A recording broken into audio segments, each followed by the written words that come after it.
Eles caçoaram do pai enlutado assim que ele entrou na sala de velório. Não gargalhadas abertas, mas algo mais insidioso. Sussurros abafados por trás de mãos feitas, olhares que se desviavam quando ele erguia os olhos, sorrisos que não conseguiam esconder o desprezo. Davi Meireles estava em seu único terno decente, desfiado nos punhos e brilhante nos cotovelos, agarrando uma pasta de couro gasta contra o peito como se pudesse protegê-lo do julgamento deles. Sua filha, Emília, com apenas 9 anos, agarrava sua mão, seus pequenos dedos enrolados com força na palma áspera dele, sentindo a tensão que preenchia a sala como uma névoa. A família da viúva tinha organizado tudo. O caixão elegante de mogno adornado com rosas cor de creme, o retrato ampliado de Carla em seu auge, seu sorriso radiante e intocado pelo câncer que a havia devastado naqueles últimos meses. Ninguém havia consultado Davi, nem sobre o caixão fechado, nem sobre os hinos, nem mesmo sobre a data. Nós cuidaremos de tudo, disse Viviana, irmã de Carla, sua voz fria, enquanto olhava por cima dele para a mobília cara que ela havia ajudado Carla a selecionar para sua casa modesta. Mobília que logo seria removida, junto com Davi e Emília, se Viviana conseguisse o que queria. Você teria defendido Davi ou se juntado à multidão que desviava o olhar? Conta pra gente nos comentários. Mas ninguém naquela sala de velório estava preparado para o que aconteceu a seguir. Ninguém esperava que aquele homem maltrapilho que eles haviam descartado transformasse o dia de luto em algo que mudaria a vida de todos para sempre. Davi guiou Emília em direção à primeira fila, onde 2 cadeiras vazias permaneciam. Quando se aproximaram, o pai de Carla, Ricardo Harrington, se mexeu em seu assento, ocupando mais espaço. A bolsa de grife de sua esposa, Eleonora, misteriosamente se expandindo para ocupar a cadeira adjacente. A mensagem era clara, aqueles assentos não eram para eles. Davi hesitou, seu rosto marcado pelo tempo corando, consciente de cada par de olhos na sala seguindo aquela humilhação. "Papai!" Emília sussurrou, sua voz pequena, mas ecoando na sala silenciosa. "Onde a gente senta?" Um recepcionista se aproximou. Um jovem com um sorriso apologético, indicando 2 assentos na última fileira, atrás de primos distantes e colegas que haviam conhecido Carla apenas em eventos da empresa. A mensagem da família não poderia ter sido mais clara. Você não pertence. Davi havia passado 12 anos amando Carla, 8 deles como seu marido. Ele havia segurado a mão dela durante 3 abortos antes que Emília finalmente chegasse, seu milagre. Ele havia trabalhado em turnos duplos no canteiro de obras quando a galeria de arte de Carla estava em dificuldades. Ele foi quem a carregou para o banheiro quando a quimioterapia a deixou fraca para andar. Mas para os Harringtons, ele sempre fora o empreiteiro de mãos ásperas que de alguma forma havia fisgado sua filha, um erro temporário na narrativa de sua família. Se histórias de pais que se recusam a desistir te emocionam, se inscreva agora para mais histórias inspiradoras toda semana. Enquanto Davi conduzia Emília para a última fileira, ele avistou o advogado da família, Marcos Villanova, observando-o com interesse calculado. Naquela manhã, Davi havia recebido uma carta solicitando uma reunião no dia seguinte para discutir os preparativos para o cuidado de Emília no futuro. A implicação era inconfundível. Os Harringtons queriam a guarda de sua neta e tinham o dinheiro e as conexões para fazer isso acontecer. 12 anos antes, Davi estava trabalhando em um projeto de renovação para a casa de campo dos Harringtons, quando conheceu Carla. Ela havia retornado mais cedo de um semestre no exterior, desiludida com o caminho que seus pais haviam escolhido para ela. Ela havia estudado história da arte por insistência deles, mas sua paixão era criar, não catalogar. Naquele verão, ela se sentava no deck, esboçando Davi enquanto ele trabalhava, capturando o jogo dos músculos sob sua pele bronzeada. "Você tem mãos lindas", ela lhe disse um dia, mostrando-lhe um desenho detalhado de sua palma, os calos e as pequenas cicatrizes de anos de trabalho renderizados com cuidado. Elas contam sua história. Ricardo Harrington ficou furioso quando descobriu o relacionamento deles. "Ela vai se cansar de você em 1 mês", ele previu. Mas ele estava errado. Carla havia encontrado em Davi algo ausente nos homens refinados que seus pais a apresentavam: autenticidade, bondade inabalável e uma profundidade de sentimento que ressoava com sua alma artística. O casamento deles tinha sido pequeno. Os Harringtons compareceram com sorrisos tensos, presenteando-os com um cheque que Carla havia insistido que eles devolvessem. Não precisamos do dinheiro deles, Davi, ela disse. Apenas da aceitação deles. E se isso nunca acontecer, ficaremos bem sem ela. Por um tempo, eles ficaram. Carla abriu uma pequena galeria com artistas locais, enquanto Davi construiu uma reputação como um artesão habilidoso que podia restaurar casas históricas com meticulosa atenção aos detalhes. Quando Emília nasceu, Carla pintou um mural de uma floresta na parede do berçário, povoando-o com criaturas da floresta que pareciam dançar na luz da manhã. A vida não era perfeita, mas era deles, até que o diagnóstico veio. Câncer de ovário em estágio 4. Quando os sintomas se tornaram impossíveis de ignorar, já havia se espalhado. Carla enfrentou com a mesma graça silenciosa que trazia para tudo, mas os tratamentos foram brutais. Suas economias desapareceram em contas médicas. Davi vendeu seu carro, depois suas ferramentas, comprando substitutos mais baratos para poder continuar trabalhando. A galeria fechou. Naquelas últimas semanas, os Harringtons reapareceram, de repente preocupados, trazendo especialistas e segundas opiniões. Tarde demais. Carla faleceu em uma manhã de terça-feira. Davi segurando uma mão, Emília a outra, enquanto seus pais estavam reunidos com mais um médico a 3 estados de distância. Agora, no funeral, o pastor falou da família amorosa de Carla, enquanto olhava diretamente para a primeira fila, onde os Harringtons se sentavam rigidamente. Davi sentiu o pequeno corpo de Emília tremendo ao seu lado e envolveu seu braço em volta dos ombros dela. Ele pensou na pasta em sua mão, no que ela continha, na promessa que havia feito a Carla 2 dias antes de ela morrer.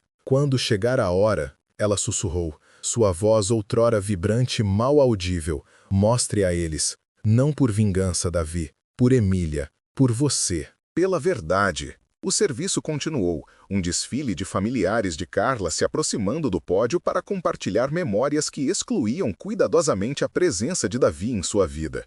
Sua colega de quarto da faculdade lembrou viagens a Paris.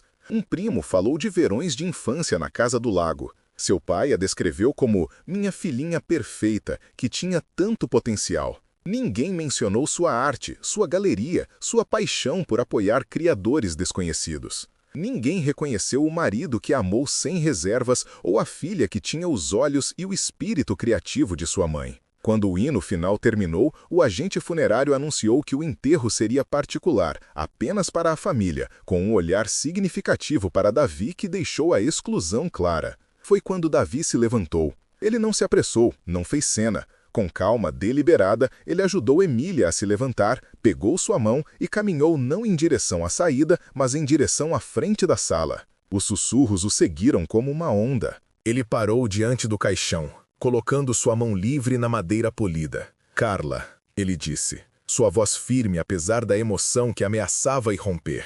Eu prometi.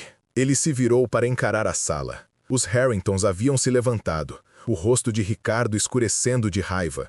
Eleonora agarrando o braço de sua filha Viviana. O agente funerário pairava incerto ao lado da porta lateral. Minha esposa, Davi começou, enfatizando aquelas 2 palavras. Me pediu para falar hoje, para compartilhar algo com todos vocês. Eu respeitei o desejo dela de esperar até agora. Ricardo deu um passo à frente. Isso é inapropriado. Nós organizamos uma despedida adequada, sem o marido e a filha dela. Davi terminou por ele. Uma inspiração coletiva ondulou pela reunião. O advogado Villanova se mexeu desconfortavelmente. Isso é um assunto de família, Eleonora disse bruscamente. Algo que não deveria ser discutido aqui. Davi abriu a pasta de couro. Carla pensava diferente. Ela acreditava que aqui, cercada por todos que alegavam amá-la, era exatamente o lugar certo para a verdade. Você teria coragem de resistir a uma família poderosa tentando tirar seu filho de você? Compartilhe suas ideias nos comentários. O silêncio na sala era absoluto quando Davi retirou um documento da pasta. Não apenas qualquer documento. Um testamento, devidamente autenticado, datado de apenas 10 dias antes da morte de Carla. Minha esposa deixou seus desejos claros, Davi disse, sua voz ganhando força. Ela me nomeou como guardiã de Emília, sem quaisquer condições ou supervisão de qualquer outra parte. Ela deixou cartas para cada um de vocês. Ele olhou diretamente para os Harringtons, explicando sua decisão.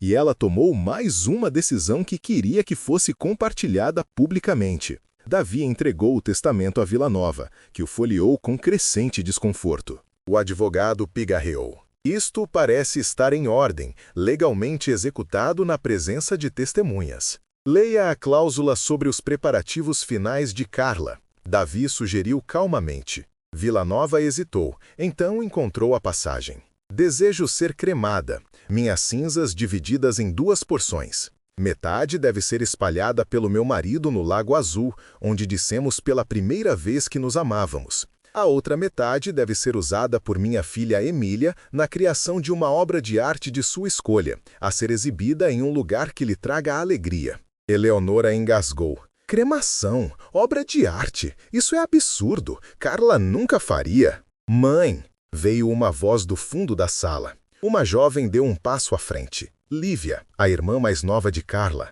a rebelde da família que havia se distanciado de seus pais controladores anos atrás. Isso soa exatamente como que Carla gostaria. Sua arte era tudo para ela. Davi olhou para Lívia com surpresa e gratidão. Eles se encontraram apenas algumas vezes ao longo dos anos, a irmã de Carla tendo sido um tanto afastada da família. A Carla que vocês conheceram, Davi disse aos Harringtons, deixou de existir no momento em que ela escolheu seu próprio caminho. A verdadeira Carla, minha Carla, encheu nossa casa de cor e vida. Ela ensinou Emília a ver beleza em coisas quebradas. Ela enfrentou a morte com mais coragem do que qualquer pessoa que eu já conheci. Ele se virou para Emília, ajoelhando-se para encontrar seus olhos. Sua mãe queria que você tivesse parte dela para algo especial, algo que só você poderia criar. A menina assentiu solenemente. Como a caixa de memórias que fizemos? Davi sorriu. Exatamente como aquela. Nos meses após o diagnóstico de Carla, ela e Emília criaram caixas de memórias, pequenos recipientes de madeira pintados com cenas de seus momentos favoritos juntas. Dentro, elas colocaram pequenos tesouros, uma concha de suas únicas férias na praia, uma flor prensada do jardim que haviam plantado, um pequeno pincel que Carla havia usado para seu trabalho mais delicado. Ricardo Harrington deu um passo à frente, sua figura imponente pairando sobre Davi e Emília. Por um momento, pareceu que ele poderia removê-los fisicamente da sala, mas algo no olhar firme de Davi o fez hesitar. Você não pode simplesmente mudar tudo, disse Ricardo, mas sua voz havia perdido parte de seu comando. Nós pagamos por tudo isso. O terreno para sepultamento está em nossa família há gerações. Eu não estou pedindo que vocês paguem por nada, Davi respondeu. Carla e eu fizemos nossos preparativos há muito tempo. Nós dois sabíamos que este dia chegaria. Ele enfiou a mão na pasta novamente, retirando um documento de uma funerária, mostrando um serviço de cremação pré-pago. Tudo o que é necessário é sua assinatura liberando-a para eles. Eleonora balançou a cabeça. Isso é absurdo! Nós não permitiremos! Não se trata de permitir. Villanova interrompeu, surpreendendo a todos. O advogado parecia desconfortável, mas resoluto. Senhora Harrington, o Sr. Meirelles é legalmente o parente mais próximo de Carla. Se este é o desejo documentado dela, assinado e testemunhado enquanto ela estava em sã consciência, não temos base legal para impedi-lo. Viviana, que havia permanecido em silêncio até agora, de repente riu, um som frágil e incrédulo.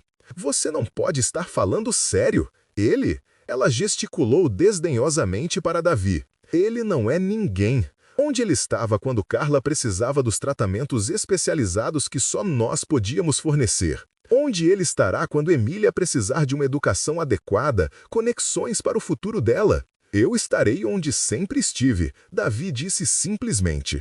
Ao lado dela, ajudando-a a se tornar quem ela quiser ser, não quem outra pessoa decide que ela deveria ser. Um murmúrio percorreu os enlutados reunidos. Davi pôde ver a mudança em suas expressões, de pena desdenhosa para algo como respeito. Até mesmo alguns dos amigos dos Harringtons estavam trocando olhares que sugeriam que eles haviam testemunhado esse comportamento controlador antes. Lívia se moveu para ficar ao lado de Davi e Emília. Eu assinarei como testemunha da família, se isso ajudar, ela ofereceu. Então, mais silenciosamente, Carla me contou o que você fez durante a doença dela. Como você lia para ela quando a dor era demais. Como você nunca deixou Emília ver seu medo. Ela teve sorte de ter você. Pela primeira vez naquele dia, Davi sentiu lágrimas ameaçando. Não pela rejeição dos Harringtons ou pelo desprezo anterior dos enlutados, mas por essa aliança inesperada, esse reconhecimento do que ele e Carla haviam compartilhado. Ricardo olhou de Davi para Lívia, então para o caixão. Por um momento, algo como luto. Luto real, não o luto performático que ele havia exibido até então, cruzou seu rosto. Ela era minha filha, ele disse, sua voz de repente velha. Sim, Davi concordou. E ela amava vocês, mesmo quando vocês tornavam isso difícil. É por isso que ela deixou isso para vocês. Ele entregou a Ricardo um envelope com seu nome escrito na caligrafia delicada de Carla. Ela escreveu em seus dias bons, quando conseguia segurar uma caneta. Há um para cada um de vocês. Ele distribuiu as cartas restantes para Eleonora e Viviana. Então, depois de um momento de hesitação, uma para Lívia também. Ela me pediu para enviar o seu pelo correio, mas eu pensei, eu esperava que você pudesse estar aqui. Lívia pegou o envelope, seus dedos tremendo levemente. Obrigada. A sala de velório havia ficado silenciosa, a tensão anterior substituída por algo mais complexo. Um testemunho coletivo da verdade crua de uma família, exposta como terminações nervosas. Emília puxou a mão de Davi. Papai, posso mostrar a eles? Davi olhou para baixo interrogativamente. Emília enfiou a mão em sua pequena bolsa, removendo um pedaço de papel dobrado. Ele não sabia que ela tinha trazido nada além do coelho de pelúcia que tinha sido seu companheiro constante desde o diagnóstico de Carla. Mamãe me ajudou a desenhar, Emília explicou, desdobrando o papel cuidadosamente. Para depois. Era um esboço, claramente guiado pela mão habilidosa de Carla, mas com os elementos infantis de Emília. Um retrato de família dos três cercados por cores rodopiantes que pareciam tanto abraçar quanto emanar deles. Ela disse que é assim que a alma dela se parece, Emília disse, segurando o desenho para que todos pudessem ver. Toda colorida e livre. Ela não queria estar no chão onde está escuro. Eleonora fez um pequeno som, não exatamente um soluço, sinalizando que a frieza familiar começava a se romper. No fim das contas, a verdade sempre aparece, né? Para dar uma força para as pessoas criarem suas obras, você pode apoiar o canal clicando no botão Valeu demais. Um suspiro contido, quase imperceptível, e Dona Maria se deixou cair na cadeira mais próxima. O agente funerário, percebendo a mudança no ambiente, aproximou-se com cautela. Talvez pudéssemos fazer uma breve pausa para ajustar os detalhes? Seu José concordou com a cabeça. Agradeço. Enquanto os presentes começavam a se dispersar, dirigindo-se à área de recepção em pequenos grupos e murmúrios, Ricardo Albuquerque permaneceu em frente ao caixão. Sem olhar para seu José, falou, a voz quase inaudível. Pensávamos que estávamos protegendo-a. Eu sei, respondeu seu José. Ela também sabia disso. Ricardo se virou então, a fachada composta rachando para revelar o rosto de um pai que havia perdido a filha 2 vezes. Uma quando ela escolheu seu próprio caminho e novamente para a morte.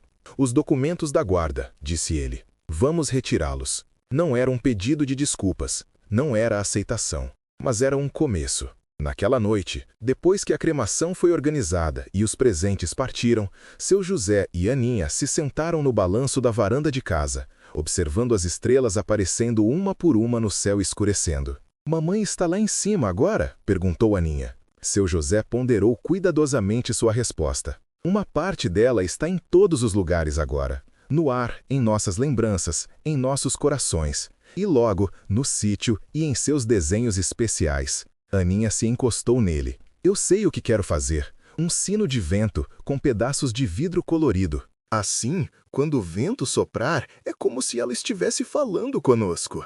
Seu José sorriu, imaginando a cena. Isso é perfeito, Aninha. As pessoas ruins não venceram, observou ela depois de um tempo. Elas não eram ruins, querida. Apenas tristes à maneira delas.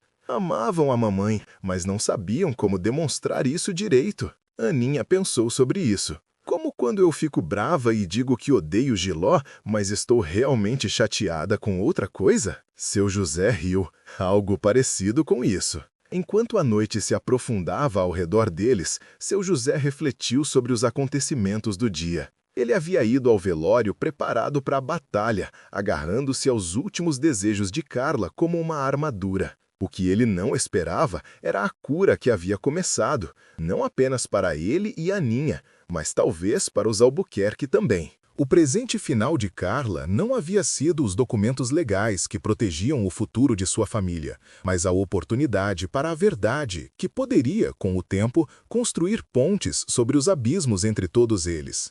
2 semanas depois, eles se reuniram no Sítio do Sossego, seu José e Aninha, Lili e, surpreendentemente, Ricardo e Dona Helena. Os Albuquerque mais velhos ficaram desajeitados a princípio, formais mesmo em roupas casuais. Mas quando Aninha pegou a mão de seu avô para levá-lo à beira do lago, algo na postura rígida de Ricardo amoleceu. Ela tem o espírito de Carla, observou Dona Helena silenciosamente, observando sua neta jogar pedrinhas na superfície do lago. Sim, concordou seu José, e o talento dela. Eles haviam trazido as cinzas de Carla em uma urna de cerâmica simples que Aninha havia pintado com margaridas. Seu José entrou nas águas rasas, proferindo palavras íntimas demais para qualquer outra pessoa ouvir enquanto libertava metade dos restos mortais de sua esposa nas águas claras que testemunharam o começo deles. Quando ele retornou à margem, Aninha estava mostrando a Ricardo seu caderno de esboços, os desenhos para seu sino de vento,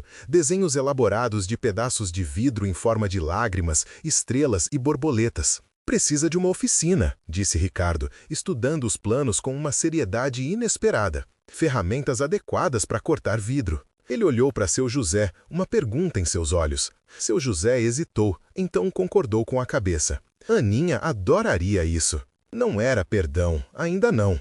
Não era uma reconciliação de conto de fadas. Mas, enquanto eles estavam juntos na margem do lago, o sol do final da tarde, transformando a água em ouro, era um reconhecimento de que Carla vivia em mais do que em memória, nas conexões que ela havia forjado, nas pontes que ela havia construído mesmo do além. Nunca julgue a força do amor de uma pessoa pela riqueza em seus bolsos ou o brilho em seus sapatos. O amor verdadeiro não chega em gestos caros ou grandes declarações. Ele vive nos momentos tranquilos, nos sacrifícios feitos sem reclamação, na coragem de se manter firme quando o mundo quer que você se afaste. Se esta história te emocionou, inscreva-se agora para mais histórias impactantes toda semana. E clique no vídeo na tela para assistir ao próximo, com uma reviravolta tão poderosa que você nunca esquecerá. E se você gostou desse vídeo, deixe seu valeu demais. E veja este vídeo que vai explodir sua mente.